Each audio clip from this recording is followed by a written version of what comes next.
Indian red cross સોસાયટીના સૌજન્યથી Saykha industries association દ્વારા પ્રથમવાર સ્વૈચ્છિક રક્તદાન શિબિરનું આયોજન કરવામાં આવ્યું હતું. રક્તદાન એ મહાન દાન છે. આપણામાંથી દરેકે જીવનમાં ક્યારેક ને ક્યારેક આ વાક્ય સાંભળ્યું જ હશે. કારણ કે ઇમરજન્સીમાં લોહીના અભાવે જીવન મરણ વચ્ચે ઝૂલા ખાતો હોય ત્યારે જરૂરિયાતમંદ વ્યક્તિને લોહી આપવાથી તેનો જીવ બચાવી શકાય છે. તે હેતુસર સાયખા જીઆરડીસી ખાતે ઇન્ડિયન રેડ ક્રોસ સોસાયટીના સૌજન્યથી સાયખા ઇન્ડસ્ટ્રીઝ એસોસિએશન દ્વારા સ્વૈચ્છિક રક્તદાન શિબિરનું આયોજન કરવામાં આવ્યું હતું. વાગરા પીઆઈ એસડી ફુલતરિયા દ્વારા રિબન કાપી કેમ્પને ખુલ્લો મૂકવામાં આવ્યો હતો. ત્યારબાદ ઉપસ્થિત દાતાઓએ મોટી સંખ્યામાં મહાદાન કરી માનવતા મહેકાવી હતી.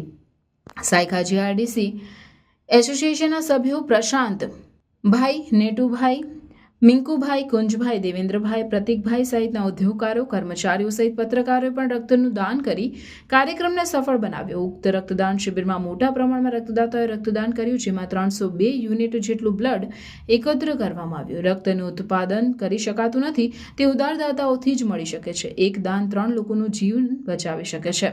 રક્તની ભેટ જીવનની ભેટ છે. માનવ રક્ત માટે કોઈ વિકલ્પ નથી, તેથી આપણે રક્તદાન માટે આગળ આવવું જોઈએ, જેથી મૃત્યુના ઉંબરે પહોંચેલી કોઈ વ્યક્તિ ફરી જીવન મેળવી શકે છે. માટે આપણે પણ સમયાંતરે રક્તદાન કરવું જોઈએ. એક રિપોર્ટ અનુસાર રક્તદાન એક સ્વૈચ્છિક પ્રક્રિયા છે જે અન્ય લોકોનો જીવ બચાવવામાં મદદ કરી શકે છે.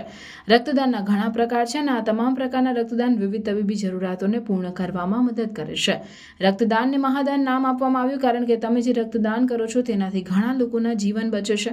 દર વર્ષે લાખો લોકોને લોહી ચડાવવું પડે છે. ઓપરેશન દરમિયાન તો ક્યારેક ગંભીર અકસ્માત ઇજાગ્રસ્તોને ઇમરજન્સીમાં લોહી ચડાવવામાં આવે છે. એવામાં રક્તદાન કરીને આ તમામ સંજોગોમાં તમારા દ્વારા દાન કરાયેલું રક્ત જરૂરિયાતમંદોના જીવ બચાવવા માટે ઉપયોગી નીવડે છે. માનવ લોહીનો કોઈ વિકલ્પ નથી. તમામ ટ્રાન્સફ્યુઝનમાં માત્ર ડોનરના લોહીનો જ ઉપયોગ થાય છે. સાયખા જીઆરડીસીમાં યોજાયેલ રક્તદાન શિબિરને સારો પ્રતિસાદ સાંપડ્યો. શિબિરમાં સ્વૈચ્છિક મહાદાન કરનાર દાતાઓને એસોસિએશન તરફથી બેગ અર્પણ કરવામાં આવી. સવારે 10 વાગે શરૂ થયેલ શિબિર સાંજે 4 વાગ્યા સુધી ચાલી હતી, જેમાં 302 યુનિટ જેટલું રક્ત એકત્ર કરવામાં આવ્યું. ઉલ્લેખનીય છે કે પ્રથમવાર આયોજિત કરવામાં આવેલ શિબિરને સફળ બનાવવામાં જે રક્તદાતાઓએ દાન કર્યું છે તેઓના માનમાં સાયખા ઇન્ડસ્ટ્રીઝ એસોસિએશન વૃક્ષ વાવી તેની માવજત કરશે તેમ પણ જણાવ્યું હતું.